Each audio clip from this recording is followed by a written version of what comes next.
వీళ్ళరా మన తల్లిదండ్రులు ఎవరైనా చనిపోయారు అనుకోండి, మన తల్లిదండ్రులు చనిపోతే చేయవలసిన పని ఏంటంటే, సందర్భం వచ్చింది కాబట్టి ఆ మాట కూడా జ్ఞాపకం చేస్తూ ఉన్నాను.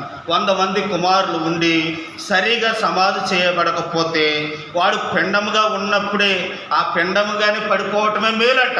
అంటే ఒక వ్యక్తికి ఏం బాగా జరగాలని అంటే సమాధి కార్యక్రమం బాగా జరగాలి. చదవండి 6వ అధ్యాయం 3వ వచనం.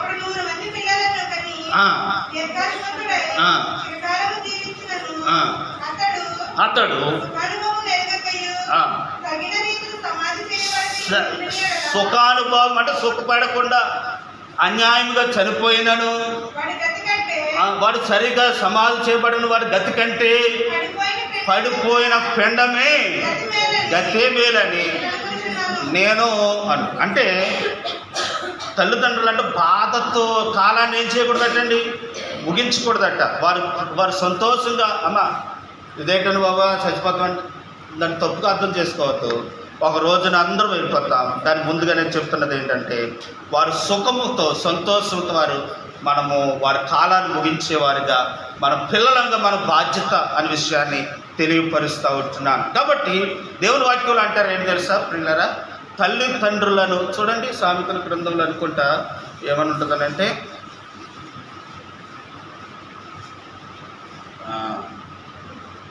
సామెతల గ్రంథంలో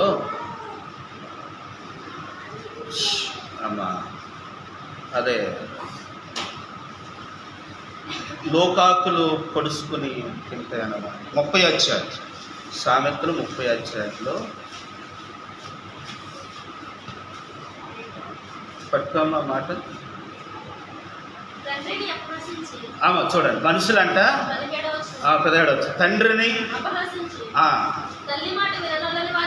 తల్లి ఇంకో కొంచెం పైకి ఇంకో మాట ఉంటుంది ఉండండి. ఆ మాట ఏంటనంటే తండ్రిని తల్లిని గౌరవించని తరం ఒకటి కలదట. తండ్రిని తల్లిని ఎన్నో వచ్చేవరం 11 తన తండ్రిని శపించుచు తల్లిని దీవించిన తరము కలదు. తమ దృష్టికి తాము శుద్ధులై వారి తలము. ఇక్కడ ఏమన్నాడు తెలుసా అండి ప్రియులరా, తండ్రినేమో దేశించి తల్లిని దీవించిన తరము దీవించిన అంటే మా తల్లి మంచిది అని చెప్పని తరం ఉందట. తండ్రికి చెడ్డోడన్న తరం ఉందట. ఆ తరము ఎప్పుడో కాదు, ఈ రోజుల్లోనే ఉన్నాయి. నేనమ్మా ఈ మాట వినండి. ఏంటనంటే ప్రియులరా, ఏదైతే మనుషులు చేయలేకపోతున్నాడో దాన్ని చేయమనేది ఏంటనంటే బైబిల్. అమ్మ ప్రేమించటం, లోకంలో ప్రేమ లేదు కాబట్టి ఏం కలిగి ఉండమన్నాడు? ప్రేమ కలిగి ఉన్నాడు. బైబిల్ గ్రంథం అదే. ఇప్పుడు యేసు ప్రభువు పుట్టినప్పుడు ఆయన పుట్టిక కంటే ఆయన మరణ పునరుద్ధానం ఎక్కువ రాయబడింది. మళ్ళీ చెప్తాను, యేసు ప్రభువు పుట్టిక కంటే మరణ పునరుద్ధానాలు ఎక్కువగా రాయబడ్డాయి. కనుక పుట్టిక చాలా తక్కువ రాయబడింది. మరణ పునరుద్ధానం ఎక్కువ సార్లు ఎందుకు రాయబడింది అని అంటే అందరూ పుట్టారు దాన్ని తిరిగి లేచిన వాడు ఒక్కడ, అందుకే ఎక్కువ సార్లు రాయబడింది. బైబిల్లో మనుషులు ఏది చేయలేకపోతున్నారో అది చేయమని చెప్తా ఉంది బైబిల్. కాబట్టి మనుషులు ఈ తరంలో ఎలాగున్నారట అని అంటే తండ్రిని దేశించి తల్లిని గౌరవించి తరంలో ఉన్నామంట. మీరు అలాగ ఉండవద్దు. నీ తల్లిని తండ్రిని ఏం చేయాలట? అంతే, అదే చెప్తాడు. ఒకవేళ సన్మానించకపోతే వచ్చిన నష్టం ఏంటంటే కిందకి వెళ్ళి చదువమ్మా. అది ఇందాక చదువుకున్నాం కదా. కాదమ్మా, లోకాకులు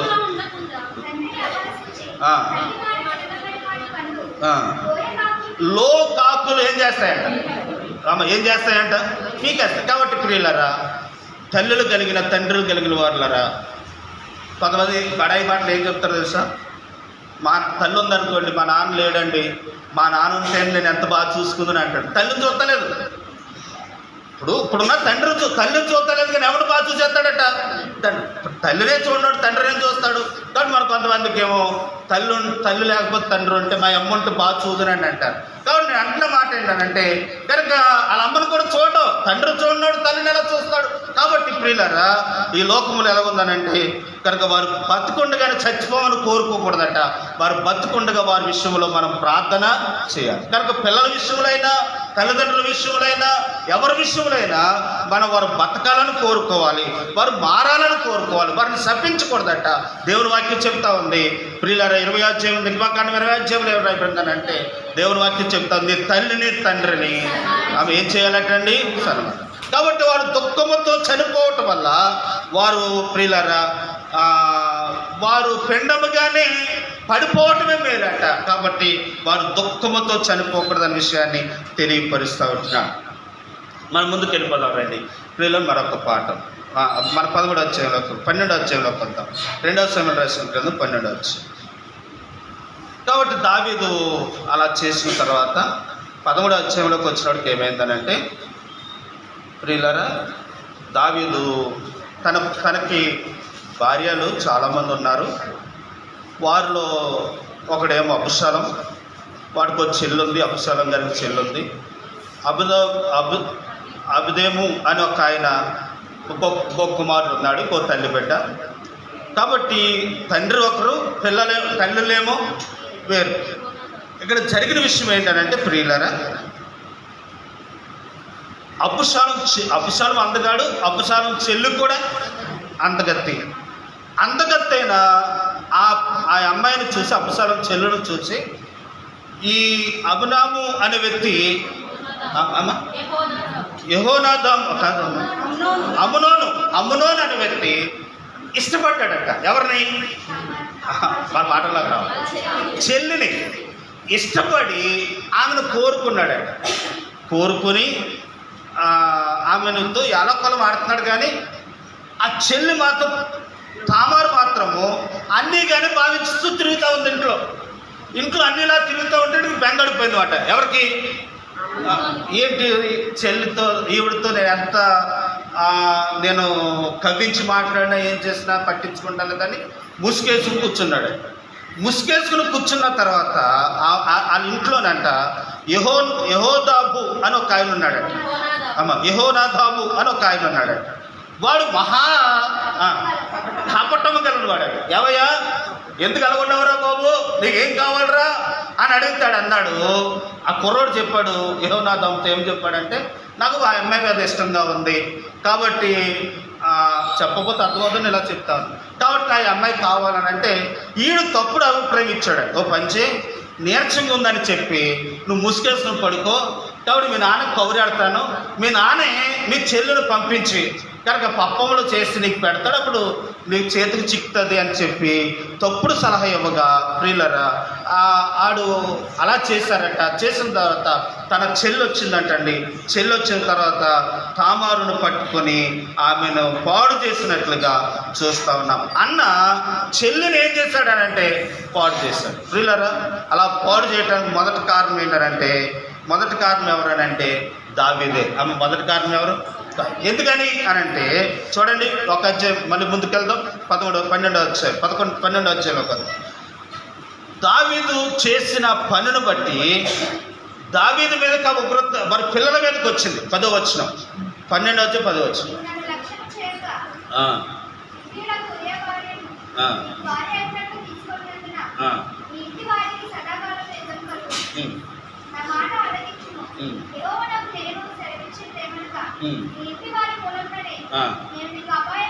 నీ ఇంటి వారి మూలముగానే నీకు అహాయము పుట్టించుదురా, నీవు చూచుచుండగానే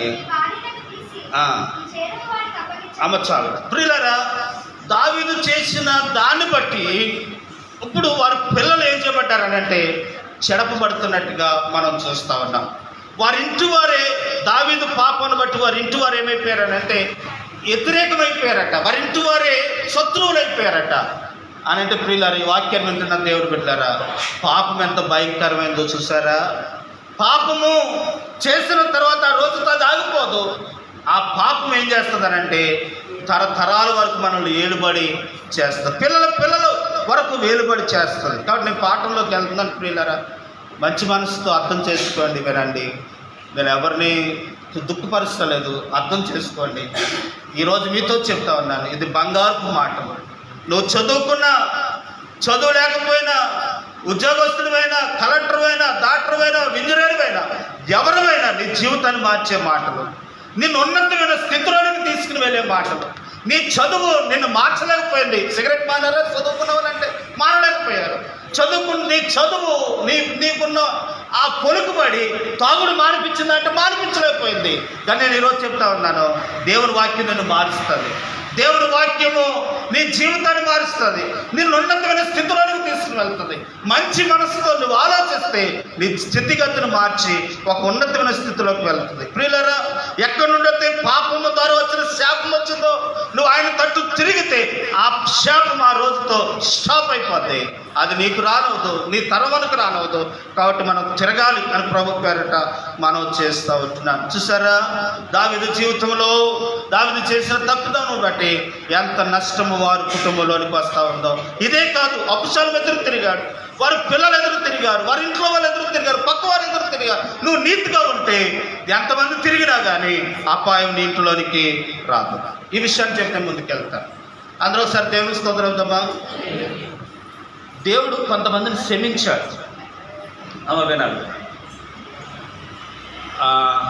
ప్రియులారా, కొంతమంది పాపం చేస్తే బైబిల్లో యోహాను సువార్త ఏమంటాడు తెలుసా? చూడండి, నేను చెప్పకండి. యాకోబు రాసిన పత్రిక 5వ అధ్యాయము. కొన్ని పాపములు క్షమించదగినవి. యాకోబు రాసిన పత్రిక 5వ అధ్యాయంలో ఏలియా మనలాంటి 5వ అధ్యాయంలో ఉంటుంది చూడమ్మా.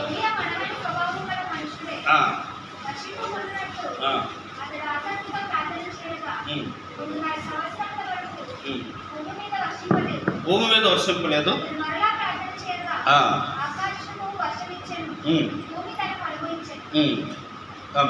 కూర్చో. ఏమని ఉంటుందంటే,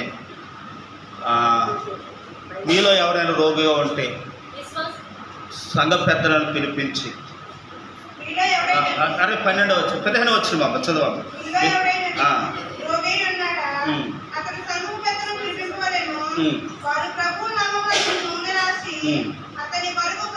అతని కొరకు ప్రార్థన చేయవలను. విశ్వాస సహితమైన ప్రార్థన. ప్రభు అతను లేపెను. అతడు పాపము చేసిన వాడైతే పాప క్షమాపణ. కనుక ఒకవేళ కొన్ని పాపములు దేవుడు ఏం చేస్తాడు? వినండి. దావీదు దేవుడి తట్టు తిరిగినందుకు దేవుడు క్షమించాడు. మనము తిరిగితే ఆ పాపాన్ని ఏం చేస్తాడట? క్షమిస్తాడు. దేవుడి పిల్లలారా, కొన్ని క్షమించదగినవి, కొన్ని క్షమింపదగినవి. కాబట్టి క్షమింపదగినవి ఈ మాట అర్థం చేసుకోండి. అందరూ ఒకసారి దేవుని స్తోత్రం చెప్దామా. ఇప్పుడు తాగుతున్నాడు అనుకోండి, ఒక వ్యక్తి తాగుతున్నవాడు తాను చెడిపోతాడా, పక్కోడు చెడిపోతాడా?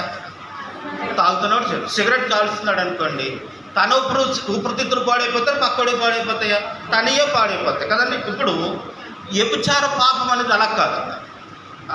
నా మాట, వ్యభిచార పాపం అనేది అలా కాదు. తాను పాడైపోతామే కాకుండా చెప్పండి, ఎదటి వాళ్ళని కూడా పాడు చేస్తారు.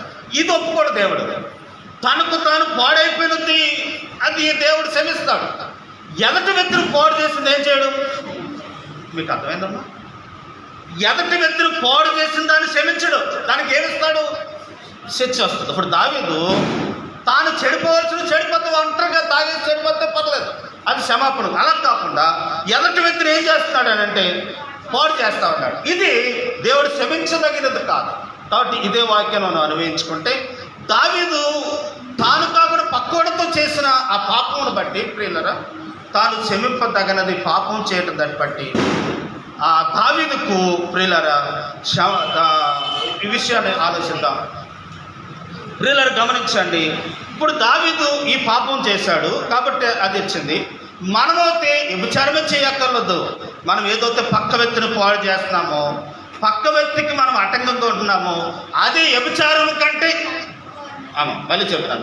అందరూ సార్ దేవుని స్తోత్రం. దావీదు బెత్షెబాతో చేసిన దాన్ని బట్టి తాను చెడవటం కాబట్టి ఎదటి వ్యక్తులను చెడవటాన్ని బట్టి తాను ఏం తెచ్చుకున్నాడనంటే శాపం. ఇప్పుడు మనకు కూడా వ్యభిచారం పాపమే చేయక్కర్లేదు. భక్తి విషయంలో బయట వ్యక్తిని మనం పాడు చేస్తే కనుక అదే మనకు పాపముగా మారుతుంది. ఆ పాపాన్ని బట్టి మనకేమొస్తుంది? మనమేం పాడు చేస్తామండి అని అంటే ప్రియులారా, మనమేం పాడు చేస్తామనంటే ఎలా చెప్తాం అని అంటే చూడండి, పందివాసం తినడం తప్పండి. నువ్వు తింటే తిను, ఎదటి వ్యక్తికి పెట్టదు. నీకు ఇష్టమంతా తిను, నువ్వు పాడవు, కానీ ఎదటి వ్యక్తిని చూడండి. ఈ రోజుల్లో ఈడుకున్న అలవాటు పక్కోడికి అంటిస్తారు. ఎలాగే తయారవుతున్నారు యవనస్తుల కొరకు మనం ప్రార్థన చేయాలి. ప్రియులారా, వీడు తాగుతున్న తాగుడు ఆ పిల్లలకు అలవాటు చేస్తూ ఉన్నాడు. వీడు పాడైపోకుండా వాడు పాడు చేస్తూ ఉన్నాడు. వీడు సిగరెట్ కాలుస్తుంటే ఎదరడు పాడు చేస్తూ ఉన్నాడు. కనుక అలా చేస్తే దేవుడు ఊరుకోడు. ప్రియులారా, దానికి తగిన పనిష్మెంట్ దేవుడు ఇస్తారు. కాబట్టి ఈరోజు దేవుని వాక్యాన్ని బట్టి మీతో చెప్తా ఉన్నాను ఏంటంటే, ప్రియులారా, దావీదు ఎదుటి పాపము చేశాడు. రండి 13వ అధ్యాయంలోకి మనం వచ్చేదాం. కాబట్టి ఆ పాపము దావీదు మీద ఏలుబడి చేస్తా ఉంది. ఆత్మీయ జీవితంలో కూడా మనం ఎవరిని పాడు చేయకూడదు, ఎవరికి అడ్డుగా ఉండకూడదు, ఎవరికి ఇబ్బందికరంగా ఉండకూడదు. ఆ విషయాల్లో మనం జాగ్రత్త వహించాలని ప్రభు పేరట మీకు మనవి చేస్తూ ఉంటున్నాను. సేవ విషయంలో కానివ్వండి, స్వార్థ విషయంలో కానివ్వండి, దీనివల్ల మనకి ఏమీ రూపాయి రాదు. రాను దాని కొరకు మనము అడ్డుగా మనం ఉండకూడదనే విషయాన్ని తెలియపరుస్తూ ఉన్నాం. 13వ అధ్యాయంలోకి వద్దాం. 2వ సమూయేలు రాసిన గ్రంథం 13వ అధ్యాయం. ప్రియులారా, యెహోనాదాబు బహు కపటము గలవాడట. మళ్ళీ చదువుతాను చూడరమ్మా, కొంచెం పైకి చదువు. 1వ వచనం 13వ అధ్యాయం 1వ వచనం.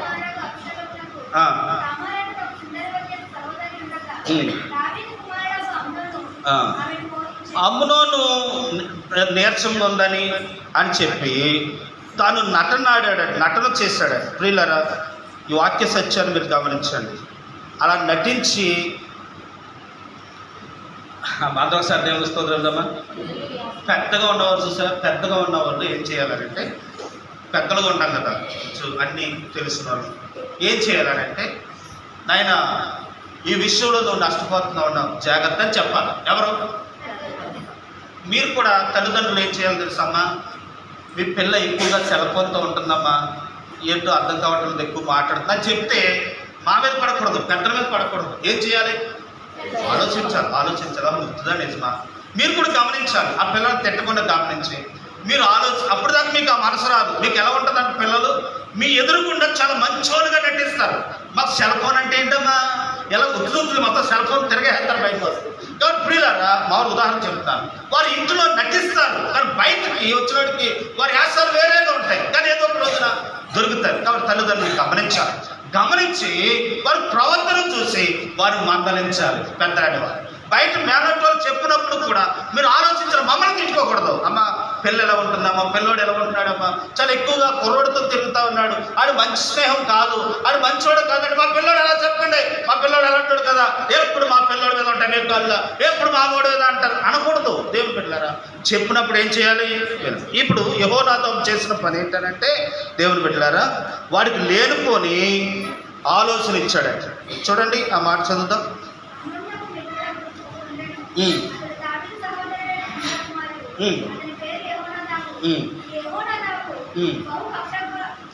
బహు ఎలాంటి వాడంట? కపటమైన వాడట. అంటే కపటం అంటే ఏంటి? మనసులో ఒకటి అనుకుంటాడు, మనసులోనేమో నువ్వు పాడైపోవాలని కోరుకుంటాడు, బయటకేమో మంచిగా ఉండాలని కోరు. ప్రియులారా, ఈరోజు మీతో చెప్తున్నాను ఏంటనంటే, కపటంగా మనం ఉండకూడదు. కపటమైన వారు దేవునికి ఎంత మాత్రం ఇష్టమో ఉండదు. కాబట్టి ప్రియులారా, దేవుని వాక్యంలో చూడండి, ఒక మాట మీకు చూపిస్తాను. కపటమైన వారి గురించి రాయబడిన మాట మనం చదివితే కనుక, ప్రియులారా, కపటమైన వారంటే దేవునికి అస్సలు ఇష్టం ఉండరట. వారి విషయంలో దేవుడు క్షమించడట అనే విషయం. అంటే పైకి ఒకటి లోపల ఒకటి లాగా మనం ఉండకూడదు అనే విషయాన్ని తెలియదు. మొదటి పేతురు రాసిన పత్రిక 2వ అధ్యాయము 13వ వచనం.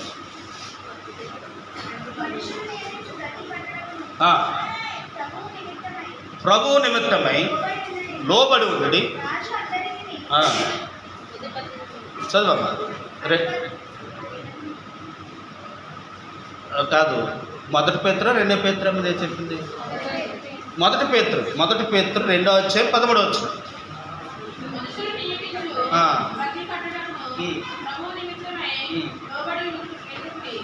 రాజు అందరికీ అధిపతి నేను, నాయకులు దుర్మార్గులకు ప్రతిదండన చేయటమును. అమ్మనే తీసుకున్నారు చూడండి. 2 పేతురు చూడండి. అయితే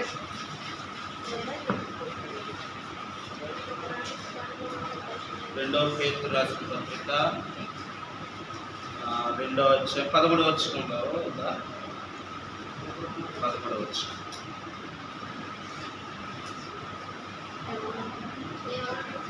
అమ్మ కపటమైన వారు వలె కాక అన్న మాట చెప్తామన్నా, నవీన స్వభావం కలవారే నూతన వ్యక్తులుగా మారాలి అన్న మాట చెప్తాం. సరే ఉండదు.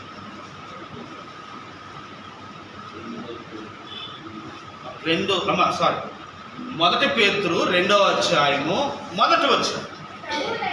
1 పేతురు 2వ అధ్యాయం 1వ వచనం. ప్రభు దయాళుడని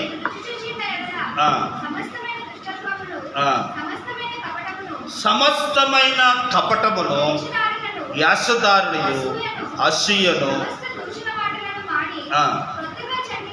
కొత్తగా జన్మించిన శిశువును పోలిన వారే పాల వలన ఆ పాలన ఏం చేయాలట? దేవుడు ఆశీర్వాదాలు ఇస్తాడండి. ఆయన ఇచ్చేవాడు ఎప్పుడు ఆశీర్వాదాలు సమృద్ధిగా ఉన్నాయండి. మనం పొందుకోవాలంటే మనం ఎలా ఉండాలనంటే కపటమైన వారి వలె కాక దయాలత్వం మంచితనము కలిగి ఈ లోకములో పసిబిడ్డ పాల కొరకు ఆయత్తపడినట్లుగా దేవుని కొరకు, దేవుని పని కొరకు, దేవుని వాక్యం కొరకు ఆయత్తపడేవారుగా ఉన్నప్పుడు ఆయన మనకు సమస్త విషయంలో సహాయాన్ని చేస్తాడు. అంటే ఏమనకూడదు ఈరోజు పాఠంలో అని అంటే మన కపటము అంటే లోపల ఒకటి, నేను నీతో ఉంటాను, నీతో మా సహా అని మనం కపటంగా మాట్లాడి మనం దెబ్బ వేయకూడదు. మా మేనమామ ఒక ఆయన ఆశీర్వాదంగా ఉండేవారు. నేను ఆటో నడిపినప్పుడు నా 3 చక్రాలు అరిగిపోతే దాన్ని మళ్ళీ ఏం చేస్తామన్నారంటే రీట్ పక్కన వేస్తాడు. 3 చక్రాలు ఇచ్చి ఆయన వేరే చక్రాలు పాతి ఉంటాయి వేసాడు. అవి చేస్తూ ఉంటుండగా నేను కొంత డబ్బులు ఇవ్వమంటే అడ్వాన్స్ ఇచ్చాను. ఇచ్చిన తర్వాత ఆడు చక్రాలు లేవు, డబ్బులు లేవు. నేనేమో అడిగాను, నెల అడిగాను, ఇవ్వలేదు.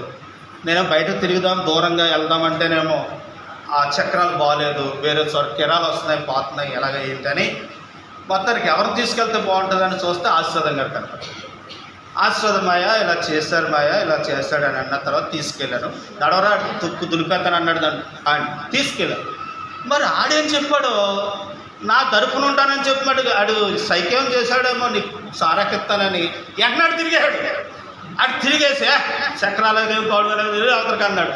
తనం చేసుకుని వచ్చేసి నేను అంటున్న మాట ఏంటంటే ప్రియులరా, లోపల ఒకటి నేను తర్వాత ఆ వ్యక్తిని నమ్మలేదు. నేను తర్వాత జీవితంలో ఆయన చనిపోయే వరకు నేను నమ్మలేదు. ప్రియులను గమనించండి. కానీ దేవుడి వాక్యం చెబుతుంది ఏంటంటే కపటమైన వారి వల్ల ఉండకూడదు. మనం లోపల ఏం చెప్తున్నామో బయట అదే, బయట ఏం చెప్తున్నామో లోపల అదే. మనం చూడండి కీర్తన 11వ అధ్యాయం. యెహోవా గుడారములో ఉండదగిన వాడు ఎవరు, అతిథిగా ఉండదగిన వాడు ఎవరనంటే 1వ అధ్యాయం 15వ అధ్యాయము 1వ వచనం.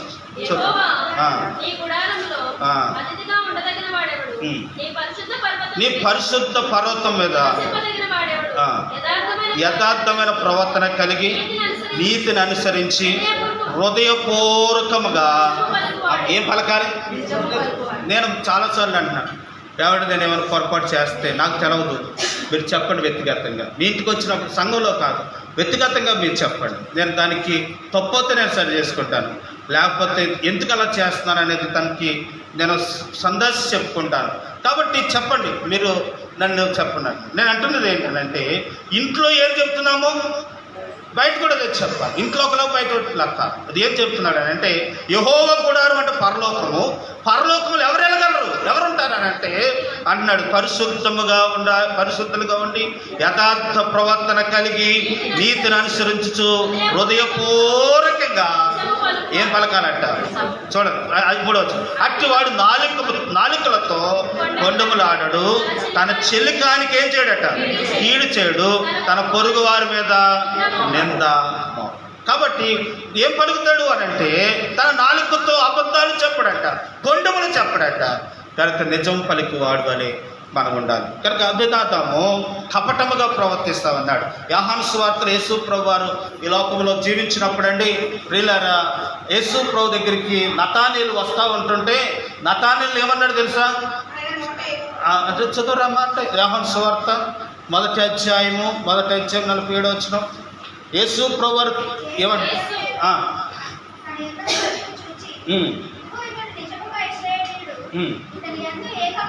ఇతని యందు ఏ కపటము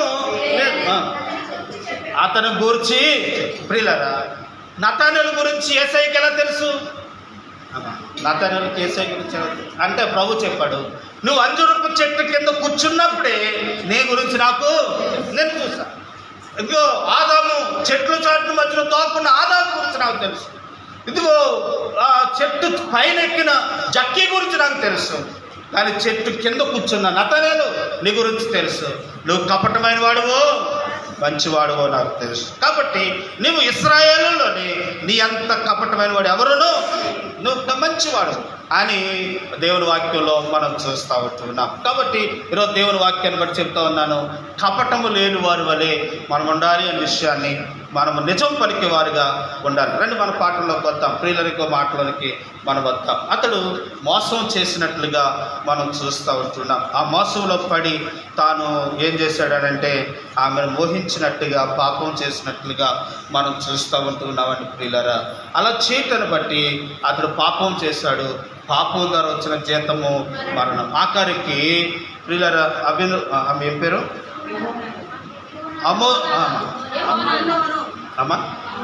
అమ్ములోను ఆఖరికి ఏమయ్యాడు తెలుసా? చచ్చిపోయాడు. పాపం ద్వారా వచ్చిన జీతం మరణం. కాబట్టి ప్రియులారా, తాను జీవితాన్ని నష్టానికి కొని తెచ్చుకున్నాడు. ఈరోజు దేవుని వాక్యాన్ని బట్టి చెప్తా ఉన్నాను, ముగిస్తూ ఉన్నాను, ముందుకు వెళ్తున్నాను ప్రియులారా. ఈరోజు లోకంలో క్రైస్తవులుగా ఉన్నాం. మనము లోకము వలె మనము ఉండిపోకుండా జీవితాన్ని మనం క్రైస్తవులుగా ఉంటున్నాం, మనం పరిశుద్ధులుగా ఉంటాం. ఏది పాపమో ఏది సత్యమో మనకు తెలుస్తూ ఉంది. కాబట్టి ప్రియులారా, ఈ లోకంలో ఎదుటి వారికి తప్పుడు ఆలోచనలు ఇవ్వకూడదు, తప్పుడు తలంపులు ఇవ్వకూడదు, తప్పుడు ఆలోచనలు ఇవ్వకూడదు. చూడండి కీర్తనలో ఏమనంటారంటే, కీర్తన 119వ కీర్తనలో పెద్దలుగా ఉన్నాం మనము కొంతమందికి మంచి ఆలోచనలు ఇవ్వాలి, మంచి తలంపులు ఇవ్వాలి. ఎవరు పెద్దలు, ఎవరు పెద్దవారు అని అంటే దేవుడి వాక్యం చెప్తా ఉంది. పెద్దలు ఎవరు అని అంటే కనుక 119 కీర్తనలు అంటారు. చూడండి ఎవరు పెద్దలంట అని కనుక గమనిస్తే ఇక్కడ రాయబడిన మాట నాకు ఇప్పుడే జ్ఞాపకం వచ్చింది. ఏంటనంటే అమ్మ పట్టుకోండి, ఏమిటనంటే ఆ మాట, వృద్ధులకు మించిన జ్ఞానము నీ శాసనం నాకు తెలియపరుస్తూ ఉంది, శత్రువులకు మించిన జ్ఞానము నాకు తెలియపరుస్తూ ఉంది అన్నమాట.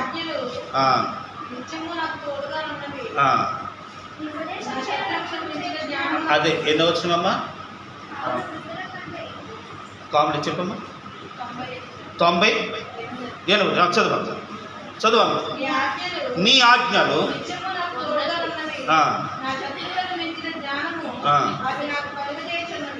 100 వచ్చిన నీ ఉపదేశమును లక్ష్యం చేయించున్నాను, కావున వృద్ధుల కంటే నాకు విశేష జ్ఞానము.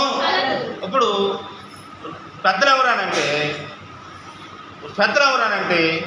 దేవుని వాక్యాన్ని చదివి అవగాహన చేసుకున్నవారు. లావణ్య కూడా చెప్పాలి, దీపిక కూడా, రచిత కూడా పెద్దోళ్ళతో సమానం, నిరీక్ష కూడా పెద్దోళ్ళతో సమానం. ఎందుకనంటే ప్రియులరా, ఈ లావణ్యులను అందరూ ప్రియులను గమనించండి, శాసనాలు చదివితే పెద్దవారి కంటే ఎవరమంట జ్ఞానవంతులు. కాబట్టి ఈ జ్ఞానం ఎలా వస్తుంది? శాసనాలు చదవటం. నేను ముగిస్తా ఉన్నాను ప్రియులారా. పరిశుద్ధ గ్రంథం 1వ తరగతి పుస్తకం ఉంటే 1వ తరగతికే పనిచేస్తుంది, 10వ తరగతి పుస్తకం ఉంటే 10వ తరగతికే పనిచేస్తుంది. బైబిల్ గ్రంథం అలా కాదు. పుట్టినోడికి, ఎదుగునోడికి, వ్యవనస్తులకు, ముసలోడికి, దడుసులకు, పొడుసోడికి అందరికీ ఈ బైబిల్ గ్రంథం. పెద్దలు ఎలా ఉండాలి, చిన్నలు ఎలా ఉండాలి, భార్య ఎలా ఉండాలి, భర్త ఎలా ఉండాలి, పిల్లలు ఎలా ఉండాలి, తల్లి ఎలా ఉండాలి, తండ్రి పట్ల పిల్లలు ఎలా ఉండాలి, పిల్లల పట్ల తండ్రి ఎలా ఉండాలి, ఇవన్నీ ప్రభు తాను లెక్కింప చేశాడు. కాబట్టి ప్రియులారా, ఈరోజు దేవుని వాక్యాన్ని చదివితే కనుక మనమే జ్ఞానము దేవుడు మనకిస్తాడు. కాబట్టి వృద్ధులు, ఇప్పుడు వృద్ధులు ఉన్నారనుకోండి, మా అమ్మగారు ఉన్నారనుకోండి, ఆవిడ వయసు దాటి వెళ్ళిపోయింది, మన వయసు దాటి వెళ్ళిపోయింది. ఈ వయసులో ఎలా ఉంటుందో ఆవిడకి తెలుసు, కనుక నడి వయసులో ఎలా ఉంటుందో ఆవిడకి తెలుసు, ఇంకొక వయసులో ఎలా ఉంటుందో ఆవిడకి తెలుసు, ఏ పరిస్థితులు ఎలా ఉంటుందో ఆవిడకి తెలుసు. ఎందుకంటే వయసును బట్టి మనమంట కనుక దేవుడి వాక్యాలు చదివితే ఆ వయసుకు తగ్గ అంత జ్ఞానాన్ని దేవుడు మనకిస్తాడంట. ఎప్పుడు చదువు ఈ జ్ఞానం దేవుడు మనకిస్తాడు. ఏది చెడు, ఏది మంచో, ఏది జ్ఞానమో దేవుడు మనకిస్తాడనే విషయాన్ని మీకు తెలియపరుస్తున్నాను ప్రియులారా. ఈరోజు దేవుని వాక్యంలో నుండి చెప్తా ఉన్నాను, మనము తల్లిదండ్రులు సన్మానించాలి, వారిని గౌరవించాలి, కపటం లేని వారి వల్ల ఉండాలి. అలా ఉన్నప్పుడు దేవుడు చూస్తూ ఉన్నాడు. నతానేలు చూసిన దేవుడు నిన్ను చూస్తూ ఉన్నాడు. నీ విషయంలో దేవుడు సహాయాన్ని చేస్తాడు. పైకోటి బయటకోటి లా కాకుండా యథార్థవంతులకు ఆయన ఏ మేలు చేయి. యథార్థం అంటే ఏంటి?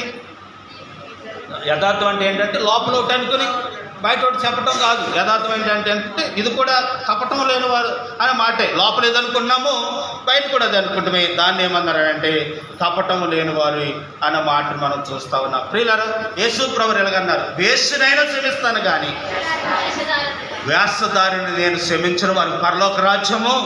అంటే వేషధారణ అంటే కపటం, లోపల ఒకటి అనుకుంటాం, కనుక నువ్వు బాగుండాలనుకుంటాం అంట చెప్తారు, వెనకాలేమో గోతుడు, అదే కపటం. కాబట్టి దేవుడంట వేసినైనా క్షమిస్తాడంట, కానీ యాసదారులు దేవుడు ఏం చేయడంటండి, క్షమించు. కాబట్టి యాసదారుల వలె కాక నీతిని అనుసరించు యథార్థంగా నిజం పలుకు వారిగా ఉందాం.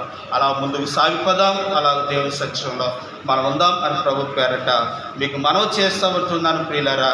కాబట్టి ఈరోజు ఉన్న వాక్యాన్ని బట్టి మనం తీర్మానం తీసుకుంటాం. మన ప్రభు ఏం చెప్పాడో అది నెరవేర్చాడు. యేసయ్య ఏమన్నాడు తెలుసా, మీరు శత్రువుల కొరకు ప్రార్థన చేయండి అన్నాడు. శత్రువుల కొరకు ప్రార్థన చేయమన్నా ఆయన చెప్పిన ఆయనే తను సిలువేసిన వారి కొరకు ఏం చేశాడు, ప్రార్థన చేశాడు. బయట ఏం చెప్పాడో లోపల అదే చెప్పాడు. కాబట్టి కపటం వలె కాక మంచిగా మనం చేద్దాం. అందరూ ఒకసారి దేవుని స్తోత్రం ఇవ్వండి.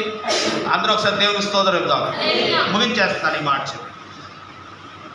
ఒక వ్యక్తిని ఆకర్షించుకోవాలనంటే, ఒక వ్యక్తిని మనం ఆకర్షించుకోవాలనంటే అందం ఉండక్కర్లొద్దు, లేకపోతే ఏదో ఉండక్కర్లేదు, మాటే మనిషిని ఏం చేస్తుంది, ఆకర్షణ. అందుకే సామెత ఉంటుంది, నోరు బాగుంటే ఊరు మంచిదారు. అంటే నోరు బాగుంటే ఏ ఊర్లో అయినా బతికేస్తామని అర్థం మాట. కాబట్టి నోరు బాగుంటే ఊరు బాగుంటుంది. కాబట్టి మనం నోరు నలుపులో పెట్టుకొని మనం యథార్థంగా మాట్లాడుతూ ఆయనలో సాగిపోదాం. అట్టి కృప దేవుడు మనకు సహాయం చేసినట్టు చేయను గాక. తనలు వంచండి, కళ్ళు మూసుకుందాం, ప్రార్థన చేసుకుందాం. ఒకసారి మనం పరిచయం చేసుకుందాం ప్రియులారా. ఈరోజు వర్షపాఠంలో మీకు ఏమైనా ఈ మాటలో మీతో మీ హృదయాన్ని తట్టుంటాయి. ప్రభువా నిజమే, నా పాపమే నా పిల్లల మీద ఏలుబడి చేస్తూ ఉంది. దావీదు పాపమే పిల్లల మీద ఏలుబడి చేసింది. వారి ఇంటి వారి మీదకి లేచారు.